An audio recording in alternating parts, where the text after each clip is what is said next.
Today topic is carbides. Carbides are nothing but it is a compound containing carbon and with other elements with same or low electronegativity. అంటే carbon ఇంకొక ఏదైనా ఒక atom, for example AC BC ఏదైనా ఒక యాటమ్తో ఒక ఎలిమెంట్తో ఈ carbon అనేది combine అయితే వీటిని కార్బైడ్స్ అంటాము. This atom electronegativity should be less than carbon. Okay, అంటే carbides are chemical compounds which contain carbon and other element whose electronegativity less or somewhat equal to carbon. Ante carbides ante it is a chemical compounds. It is a chemical compound. ఇందులో ఏమేమి ఉంటాయి? Carbon ఉంటుంది, ఇంకొక element ఉంటుంది. ఈ element యొక్క electronegativity అనేది ఈ కార్బన్ కన్నా తక్కువ లేదా సేమ్ ఉండాలి. ఓకే, జనరల్గా మనము సిఓహెచ్ లేకపోతే సిఎక్స్ ఇలా చూస్తాం. వీటికి ఏమవుతుంది? కార్బన్ కన్నా వీటి ఎలక్ట్రోనెగటివిటీ ఎక్కువ ఉంటుంది, రైట్? వీటి ఎలక్ట్రోనెగటివిటీ ఎక్కువ ఉంటుంది. సో దీనిపైన ఏమొస్తుంది? మనకి పాజిటివ్ ఛార్జ్ వస్తుంది కార్బన్ పైన, దీనిపైన నెగిటివ్ ఛార్జ్ వస్తుంది. కానీ కార్బైడ్స్లో ఏమవుతుంది? కార్బన్ యొక్క ఎలక్ట్రోనెగటివిటీ అనేది ఎక్కువ ఉంటుంది. సో అలాంటి కాంపౌండ్స్ని మనం ఏమంటామనంటే కార్బైడ్స్. ఓకే, కార్బైడ్స్ అంటే it is a chemical compound. ఇందులో కార్బన్ అండ్ అనదర్ ఎలిమెంట్ ఉంటుంది. దీని ఎలక్ట్రోనెగటివిటీ కార్బన్ కన్నా తక్కువ ఉండాలి. ఓకే, అలాంటి కాంపౌండ్స్ని మనం ఏమంటామంటే carbides. Okay, these carbides are divided into 3 types. First one is ionic carbide, second one is covalent carbide, and third one is interstitial carbide. Okay, so first ionic carbides అంటే ఏంటి అని అంటే ఈ కార్బైడ్స్ మనకి first A, second A, third A group ఎలిమెంట్స్తో and coinage group ఎలిమెంట్స్తో. అంటే first ఏ అంటే ఏంటి? పీరియాడిక్ టేబుల్లో మనకి ఇట్లుంటాయి కదా. So this is first A group element. ఈ గ్రూప్ అనేది ఫస్ట్ ఏ గ్రూప్ ఎలిమెంట్, ఇదేమో second A group elements. Okay, దీని ఫస్ట్ ఏ గ్రూప్ అంటాం, దీని సెకండ్ ఏ గ్రూప్ అంటాం. ఇక్కడ 3A 4A ఇట్లా కంటిన్యూ అవుతుంది. ఓకే, కాయినేజ్ మెటల్స్ అనంటే మనకి ఇప్పుడు డి బ్లాక్లో ఇక్కడ 2 ఇవి ఉంటాయి. ఏంటి? Scandium, titanium, vanadium, chromium, manganese, ferrum, cobalt, nickel, copper, zinc. So copper, zinc. Okay, copper ఇక్కడ ఏమొస్తుంది? Silver, aurum. ఓకే, అంటే కాపర్, సిల్వర్, ఆరం ఈ group. Copper, silver, aurum. Aurum is nothing but gold. ఇప్పుడు కాపర్ అంటే ఏంటి? రాగి. Okay, silver అంటే ఏంటి? వెండి. ఇదేంటి?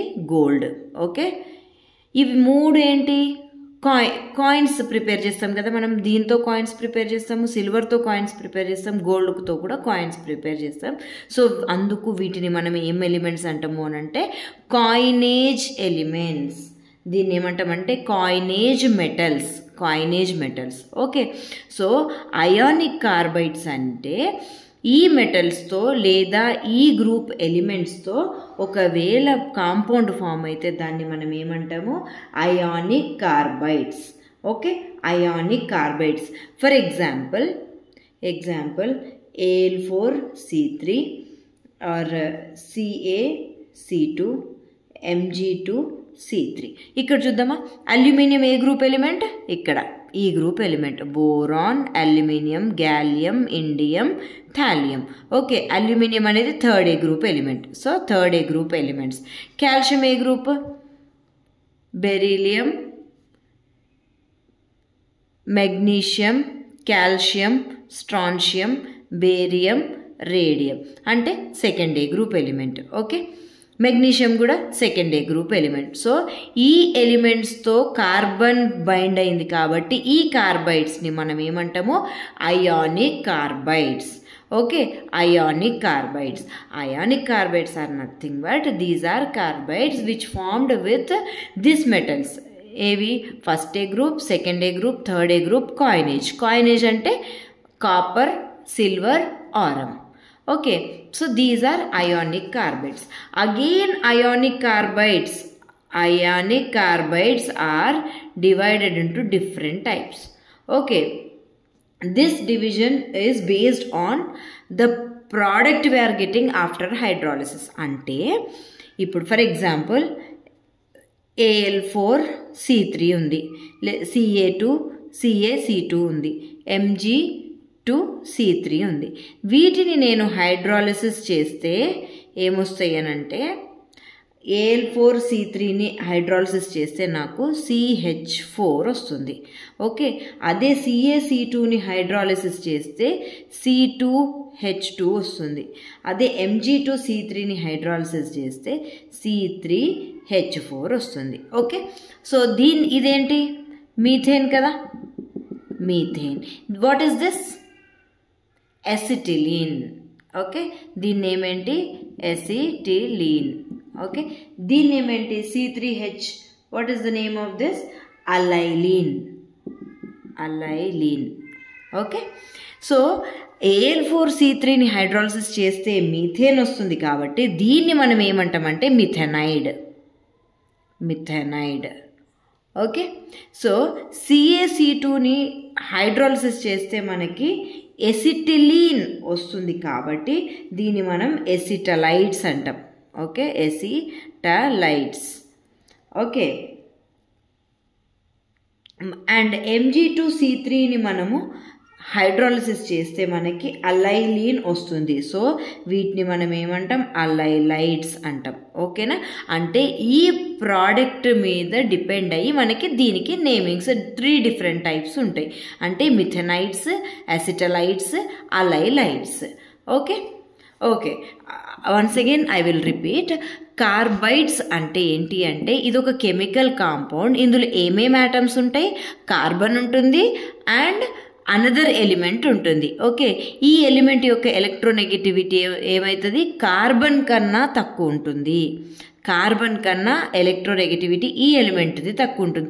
మనం ఇప్పటి వరకు కార్బన్ కన్నా ఎక్కువ ఎలక్ట్రోనెగటివిటీ చూసాం కదా, CO, CX ఇలాగే చూసాం, CCl, CF. సో వీటికి మోస్ట్లీ ఎలక్ట్రోనెగటివిటీ ఎక్కువ ఉన్న ఆటమ్స్ చూస్తాం. కానీ కార్బైడ్స్ అంటే ఏంటి అని అంటే కార్బన్ కన్నా ఈ ఎలిమెంట్ యొక్క ఎలక్ట్రోనెగటివిటీ తక్కువ ఉండాలి. సో ఆ కాంపౌండ్స్ని మనం ఏమంటాము అని అంటే కార్బైడ్స్ అంటాము. ఓకే, సో ఈ కార్బైడ్స్ ఎన్ని రకాలు? 3 types. Ionic carbide, covalent carbide, interstitial carbide. Ionic carbides అంటే ఈ ఎలిమెంట్ ఒకవేళ ఈ A అనే ఒక ఎలిమెంట్ ఈ గ్రూప్ కానీ ఈ గ్రూప్ కానీ ఈ గ్రూప్ కానీ ఈ గ్రూప్ కానీ ఎలిమెంట్స్తో ఫామ్ అయితే వాటిని మనం అయానిక్ కార్బైడ్స్ అని అంటాము. ఎందుకంటే ఈ ఎలిమెంట్కి ఈ కార్బన్కి మధ్యలో మనకి ఏం బాండ్ ఉంటుంది? అయానిక్ బాండ్ ఉంటుంది. సో వీటిని మనం అయానిక్ కార్బైడ్స్ అంటాం. అగైన్ అయానిక్ కార్బైడ్స్ ఎన్ని టైప్స్ ఉంటాయి? 3 టైప్స్. ఇవి ఎలాగే మనం చెప్తున్నాము, ఇప్పుడు హైడ్రాలిసిస్ చేయడం వల్ల వచ్చిన ప్రోడక్ట్ని బట్టి దీనికి నేమ్స్ ఉంటాయి. ఇప్పుడు Al4C3ని హైడ్రాలిసిస్ చేస్తే నాకేమొస్తుంది? మీథేన్ వస్తుంది. సో ఈ Al4C3ని మనం ఏమంటాము? మిథెనైడ్. ఓకే, నెక్స్ట్ CaC2ని హైడ్రాలిసిస్ చేస్తే నాకు ఎసిటిలీన్ వస్తుంది. ఎసిటిలీన్. సో దీన్ని మనం ఏమంటాము? ఎసిటలైట్స్ అంటాము. అండ్ Mg2C3ని హైడ్రాలిసిస్ చేస్తే నాకు అలైలీన్ వస్తుంది. సో దీన్ని మనం అలైలైట్స్ అంటాము. This is ionic carbides. And next covalent carbides.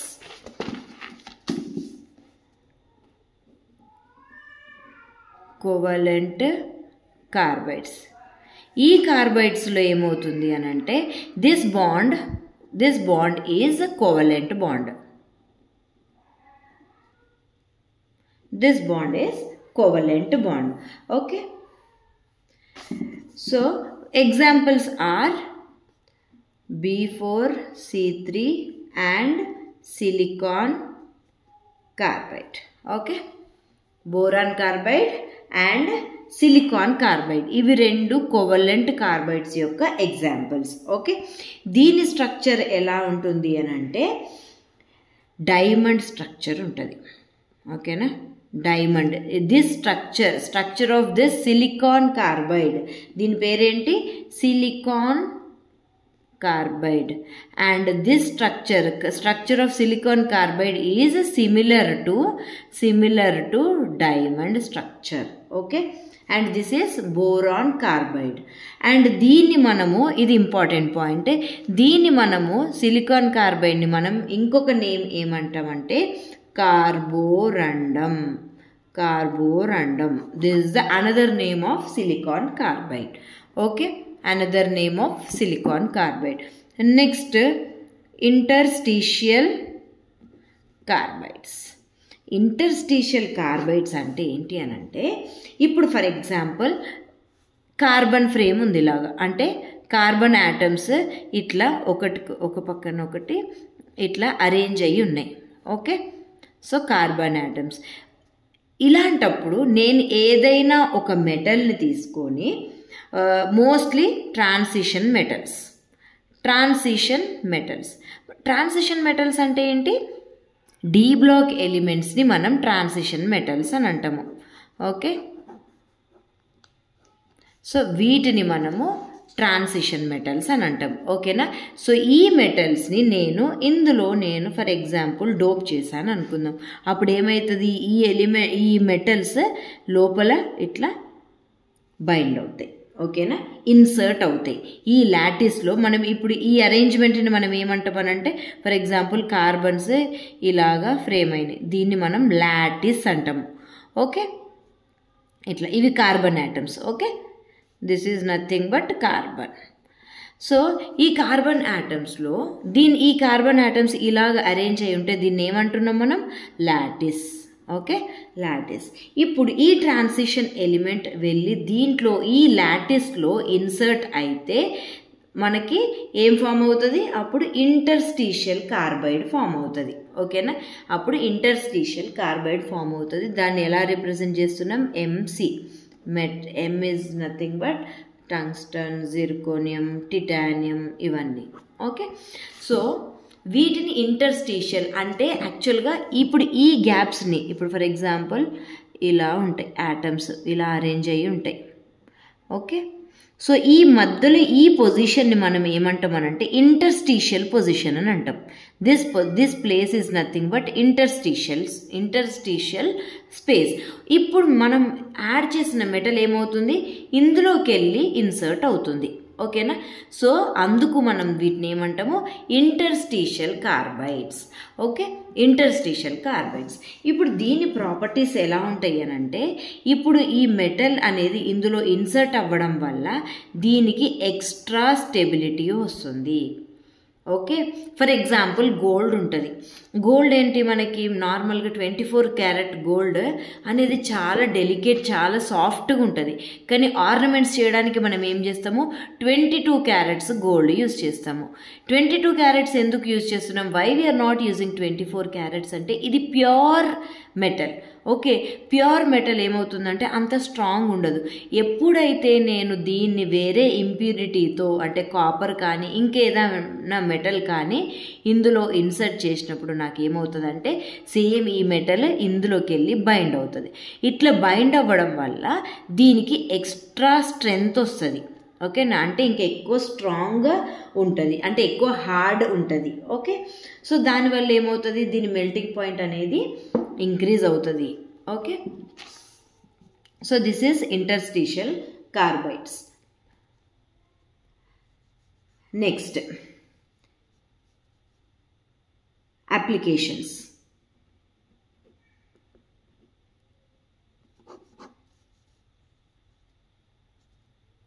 So ఇప్పుడు ఈ కార్బైడ్స్ అనేవి చాలా స్ట్రాంగ్ ఉంటాయి అండ్ మెల్టింగ్ పాయింట్ అనేది చాలా ఎక్కువ. మెల్టింగ్ పాయింట్ అంటే ఏంటి, ఏ టెంపరేచర్ దగ్గర అయితే మెటల్ మెల్ట్ అవుతుందో, దట్ ఎలిమెంట్ మెల్ట్ అవుతుందో ఆ టెంపరేచర్ని మనం మెల్టింగ్ పాయింట్ అంటాము.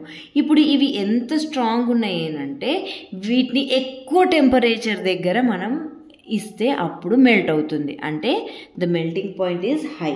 సో వీటి వల్ల మనం ఏం చేస్తున్నాం, దీనికి ఇన్స్ట్రుమెంట్స్ అంటే కెమికల్ ల్యాబ్లో లేకపోతే ఎక్కడైనా సరే ఇన్స్ట్రుమెంట్ ప్రిపేర్ చేయడానికి మనం యూజ్ చేస్తున్నాం. ఓకే, ఇన్స్ట్రుమెంట్స్ ప్రిపేర్ చేయడానికి యూజ్ చేస్తున్నాము. And carbides are used as reductants in the extraction of metals. Used as reductants in the extraction of metals.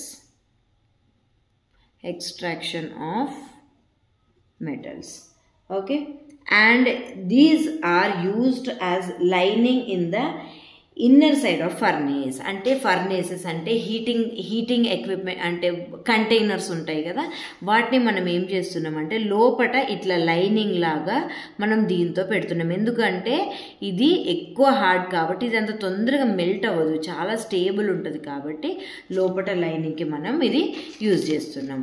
Okay, next silicones.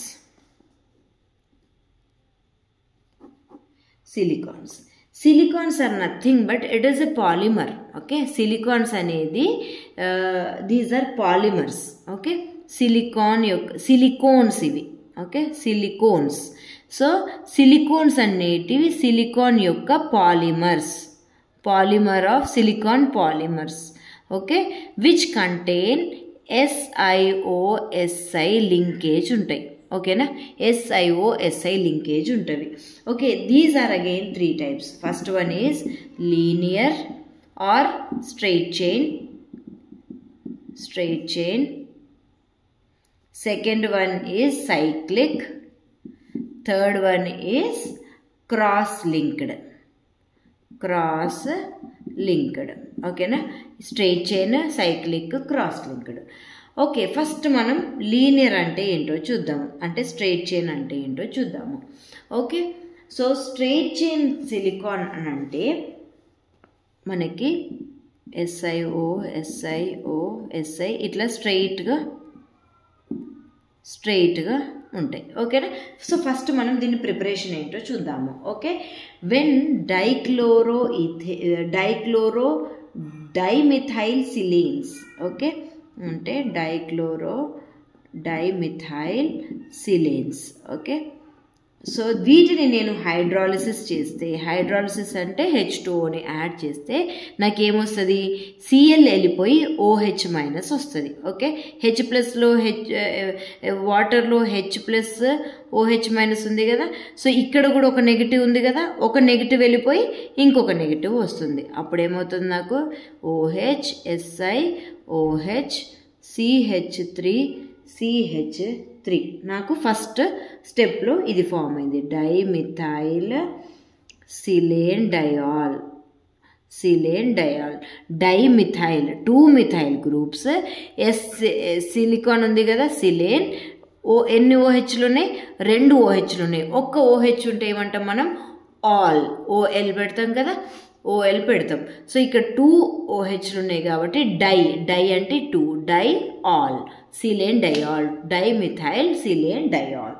ఇప్పుడు దీన్ని మనం ఏం చేస్తున్నాము, హీట్ చేస్తే మనకి ఏం ఫామ్ అవుతుంది అంటే CH3 plus SiOH, CH3 plus OH, CH3 ఇప్పుడు నేను హీట్ చేస్తే ఏమవుతుంది, ఏదైనా సరే హీట్ చేస్తే మనకి ఏమవుతుంది, వాటర్ మాలిక్యూల్ రిమూవ్ అవుతుంది కదా. సో ఇక్కడ ఏమవుతుంది, OH, EH, H2O రిమూవ్ అవుతుంది. ఇక్కడ కూడా సేమ్ OH, H, ఇక్కడ కూడా సేమ్ ఇంకొక పక్క దాంతో కూడా అట్లే అవుతుంది. మనకి ఇప్పుడు ఏం ప్రోడక్ట్ ఫామ్ అవుతుంది, OH, CH3O. ఇప్పుడు O ఇది వెళ్ళిపోయింది కదా, ఇది వెళ్ళిపోయింది. ఇప్పుడు O ఉంది, O అండ్ ఓకి ఏముంది, SI. అగైన్ SIకి ఏముంది, ఇది మొత్తం వెళ్ళిపోయింది, ఈ H వెళ్ళిపోయింది. సో SI ఈ ఆక్సిజన్కి లింక్ అవుతుంది. Okay, next SI. Okay, OH CH3 CH3 CH3 CH3. ఇది ఇప్పుడు ఎట్లుంది, స్ట్రెయిట్ చైన్ లాగా ఉంది. ఓకేనా. సో దీన్ని స్ట్రెయిట్ చైన్ సిలికాన్స్ అంటాము లేదా లీనియర్ సిలికాన్స్ అంటాము. ఫస్ట్ మనం ఏం చేస్తున్నాం, ఫస్ట్ స్టెప్లో హైడ్రాలిసిస్ చేస్తున్నాం, తర్వాత డీహైడ్రేషన్ చేస్తున్నాము. Okay. Next preparation of cyclic silicones. Cyclic silicones అంటే ఇప్పుడు ఈ లీనియర్ని నేనేం చేస్తున్నా, ఇలా రాస్తున్నా.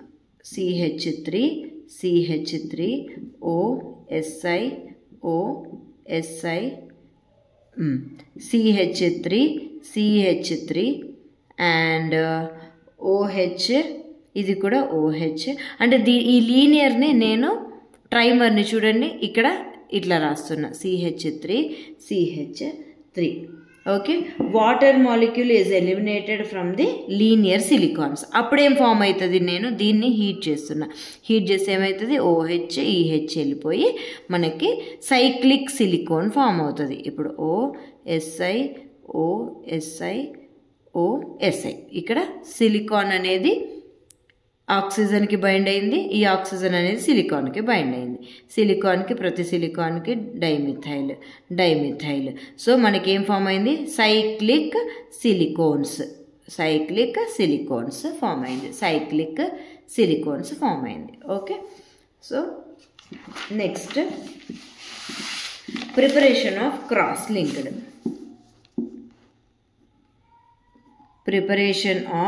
Cross linked silicones.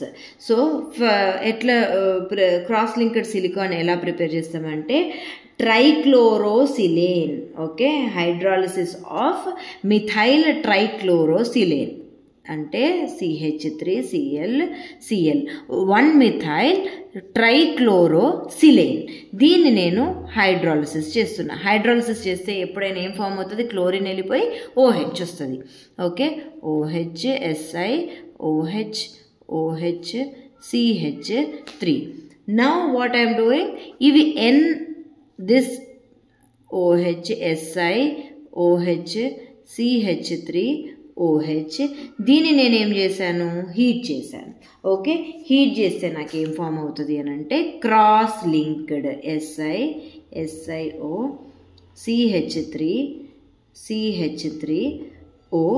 ఇప్పుడు చూడండి, సిలికాన్ CH3, ఇక్కడ CH3 రాశాను, అండ్ ఈ 3 Oలు ఇటు రాస్తాను, ఆక్సిజన్.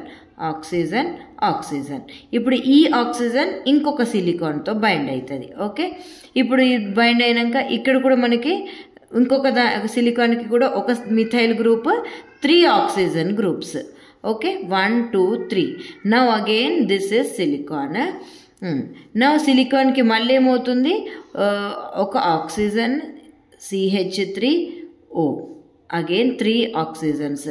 నవ్ దిస్ అంటే ఇలాగ మనకి క్రాస్ లింక్డ్ సిలికాన్స్ అంటాం వీటిని, cross linked silicones.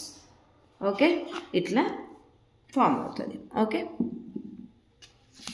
These are the preparations of silicones.